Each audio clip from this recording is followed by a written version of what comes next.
یہ سوال بھی آ رہے ہیں کہ ہمیں اپنی عبادتیں بھی کرنی ہیں، سحر و افطار کا بھی خاص خیال رکھنا ہے، اور ساتھ ہی ساتھ گھر والوں کا بھی خیال رکھنا ہے۔ اس بار چونکہ کورونا کا دور ہے تو ظاہر سی بات ہے کہ اس طرح کی محفلیں بھی نہیں ہوں گی، یا پھر افطار پارٹیاں بھی نہیں ہوں گی، یا پھر سحری کی جو ایک خاص روایت رہی ہے وہ بھی نہیں ہوگی۔ سب لوگ کورونا پروٹوکول کا خاص خیال رکھ رہے ہیں۔ ایسے وقت میں ہمیں ایک دوسرے کی مدد کے لیے کیا کچھ خاص باتوں کا دھیان رکھنا ہے اسلامی نقطۂ نظر سے، اور ایک خاتون کو خاص طور پر کن خاص باتوں کا دھیان رکھنا ہوگا؟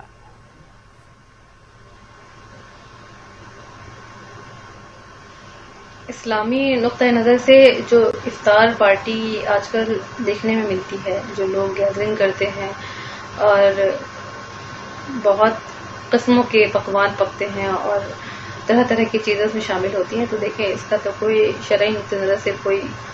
کوئی بھی اس کا نظریہ نہیں ہے افطار پارٹی کا۔ اور جہاں تک سحری کی روایت کی کوئی بات رہی تو اس کا بھی کوئی ایسی کوئی روایت اسلام سے ثابت نہیں ہے۔ ہاں البتہ مدد کی بات رہی، کسی کو افطار کرانے کی بات رہی تو روزے دار کو افطار کرانا باعث ثواب ہے، تو یہ ضرور کرنا چاہیے، باعث ثواب ہے۔ لیکن ابھی جیسے ہمیں احتیاط رکھنا چاہیے، دوری رکھنی چاہیے، تو ہم احتیاط کریں، لیکن اس چیز کو بھی ہم مد نظر رکھیں، اپنی نظر کو رکھیں کہ کیا ہمارے آس پاس کوئی ایسا ہے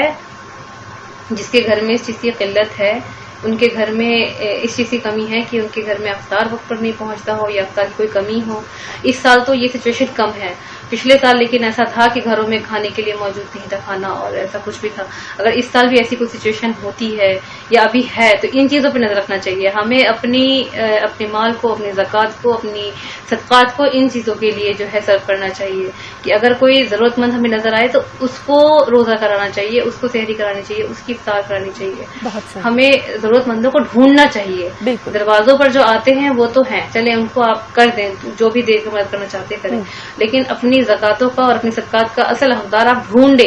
ڈھونڈیں کہ سچ میں اصل میں حقدار کون ہے۔ بالکل۔